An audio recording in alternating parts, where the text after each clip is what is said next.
उत्पत्ति 2:7 के अंदर हम देखते हैं कि खुदा ने इंसान को ज़मीन की मिट्टी से अपनी शक्ल में बनाया। ये कोई मामूली बात नहीं है। क्या हमने कभी इसको सोचा है? बेशक हम मिट्टी से बने हैं, मगर हम बहुत ख़ास हैं। हमें बनाने का मकसद ये था कि खुदा चाहता था कि हम उसकी कायनात पर हुकूमत करें। आप ज़रा सोचिए कि आपको अपने प्रधानमंत्री की तमाम अधिकार मिल गए हैं, आपको कैसा लगेगा? खुदावन ने भी अपना अधिकार दे दिया जब उसने कहा कि जाओ और इस धरती पर प्रभुता करो। और जब हमें ये काम करना है तो हमें खुदा के रूह को बोलना है, खुदा की बातों को सुनना है, और ये सब सिखाने के लिए खुदा ने हमको एक ऐसे गुरु, उस्ताद, ऐसे टीचर्स दिए जिनके पास खुदा का इख्तियार है। वो है हमारे माँ बाप। ठीक इसी तरह से खुदावंद यीशु मसीह ने जब ज़मीन पर सेवकाई करी तो वो अपने माँ बाप का वफ़ादार रहा। आज का विषय है अपने माँ बाप की इज़्ज़त कर, अपने माँ बाप की इज़्ज़त कर। आइए हम दुआ करें। खुदावंद हमारे दिलों से बातचीत करे ताकि हमारी ज़िंदगियाँ बदले, खुदावंद यीशु मसीह के वसीले से, आमीन। पहली चीज़ जो हम यहाँ पर देखते हैं कि हमें ये मानना है कि खुदा ने हमारे माँ बाप को हमारे ऊपर इख्तियार दिया है।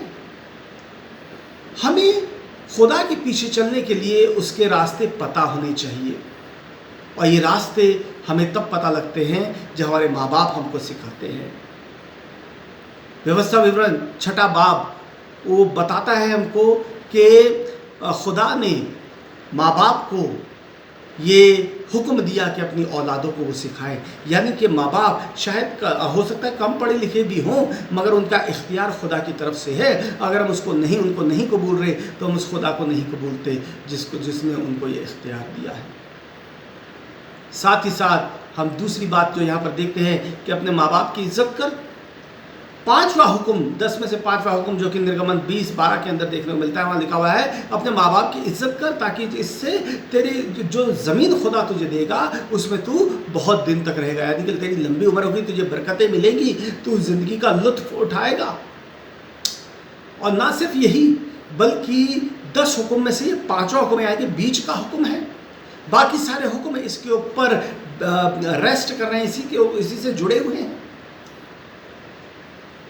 अगर हमको बाकी 10 हुक्म को, 9 हुक्मों को समझना है और जानना है तो ये बात ज़रूरी है कि हम अपने जो उस्ताद है, गुरु है, टीचर्स हैं, उनकी इज़्ज़त करें। यानी कि खुदा के नियुक्त करे हमारे माँ बाप जो हमारे टीचर्स हैं उनकी इज़्ज़त करें। नीति वचन 16:31 कहता है कि सफ़ेद बाल खुदा जलाल है खुदा का।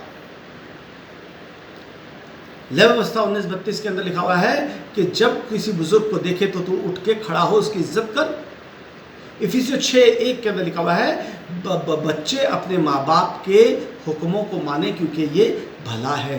खुदा के माँ बाप के हुक्मों को मानना भला है क्योंकि माँ बाप जो हैं अजीज़ों वो खुदा की तरफ से हमें बातें सिखाते हैं। उत्पत्ति 2:7 के अंदर लिखा हुआ है कि खुदा ने हमको मिट्टी से बनाया।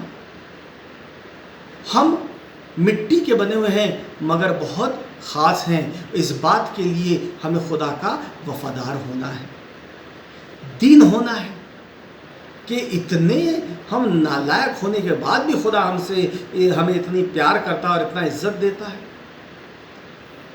खुदावंद यीशु मसीह अपने बाप का मरते दम तक वफ़ादार रहा। एक बात ज़रूर याद रखें बच्चों, आप चाहे कितनी भी उम्र ना हासिल कर ले, कितने भी बड़े क्यों ना हो जाएं, चाहे समाज में या अपनी नौकरी में कोई ओहदा क्यों ना इख्तियार कर लें, अपने माँ बाप के आप बच्चे ही रहेंगे और उनके पास इख्तियार है आपको सिखाने का। और हमें खुदा के वफ़ादार होना है, उसके एहसान को मानना है, इजहार करना है। मानते हैं तब जब हम अपने माँ बाप की इज़्ज़त करते हैं, क्योंकि उनको खुदा ने हमारे ऊपर रखा है कि हमें वो सिखाएं और खुदा की राहों पर ले चलें। खुदावंद हमारी मदद करे जब हम हमारे माँ बाप से हम सीखते हैं खुदा के कलाम के बारे में। खुदावंद हम सबको बरकत दे, आमीन।